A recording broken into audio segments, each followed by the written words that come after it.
Bonjour, aujourd'hui nous allons parler de contrefaçon de brevets à travers une affaire qui oppose Vorwerk à Lidl au sujet des robots cuiseurs Thermomix et Monsieur Cuisine Connect. Pour notre thème du jour, nous sommes en compagnie de deux chefs. Je vous présente le chef Lidl, pas étoilé au guide Michelin. Bonjour.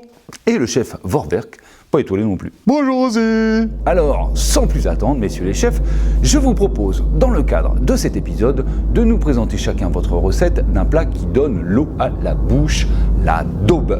Et pour commencer, vous allez nous donner le prix de votre recette. À vous l'honneur, chef Vorwerk. Alors, je vous propose une recette assez élaborée, recherchée, revisitée dans la daube. C'est certes une version de luxe, puisque je vous propose une recette à 1300 € avec mon robot Thermomix. Oula, effectivement, on n'y va pas avec le dos de la cuillère. Alors, et vous, chef Lidl ? 1300 €.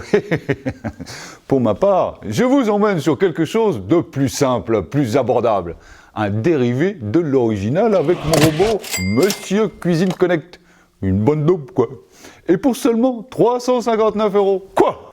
Mais c'est un scandale! Évidemment que tu peux baisser ton prix, tu ne fais qu'une pâle copie de ma recette. Je te préviens, ça va pas se passer comme ça. Bien, après cette mise en bouche, je vous propose de passer au plat de résistance en vous présentant les grandes lignes de la guerre que Vorwerk a déclaré au groupe Lidl. Vorwerk fabrique et commercialise l'emblématique robot Thermomix, dont la marque va fêter ses 60 ans.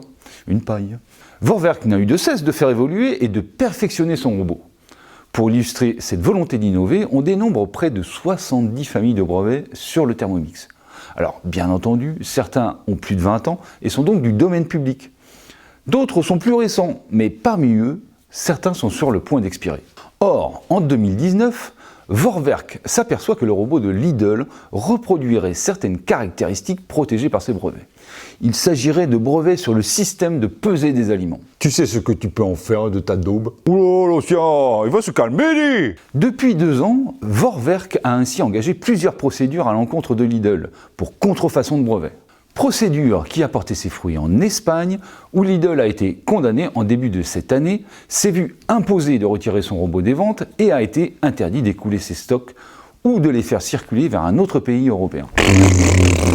En France, Vorwerk a également engagé une action en justice, notamment en demandant l'autorisation de faire pratiquer des opérations de saisie-contrefaçon, une arme puissante spécifique de notre droit français. Si elle est accordée par le tribunal, cette mesure permet au breveté d'aller chercher chez le contrefacteur présumé la preuve et l'étendue de la contrefaçon. Même si la saisie n'est le plus souvent qu'une saisie dite descriptive, l'entreprise visée ne peut s'opposer au déroulement des opérations autorisées par le juge. Et côté breveté, pour éviter que la procédure soit entachée de nullité ou sans effet, une procédure au fond doit être engagée sous un délai d'1 mois maximum à compter de la date de la saisie. Allez hop, confisqué. De toute façon, vu ton âge, c'est juste une question de temps. Je vais te laisser blobloter encore un peu, et pouf, tu seras cuit. Encore un point s'agissant des brevets Vorwerk sur le point d'expirer. Il faut prendre en compte le délai de prescription, qui est aujourd'hui de 5 ans en matière de brevets. Autrement dit, Vorwerk peut revenir en arrière sur une période de 5 ans au cours de laquelle Lidl a vendu le robot. Une fois les brevets expirés, Vorwerk ne peut plus tenter de faire sanctionner les ventes qui auraient lieu après expiration. Je vais te les faire recracher, moi, toutes les daubes que tu as fait depuis 5 ans. Ah, peut-être, mais ça m'empêchera pas de continuer à en faire après ton départ. Bon, nous, on évite de faire de la daube. Par contre, on fait de la brochette. Et oui, venez voir notre chaîne YouTube, il y a une belle brochette de vidéos.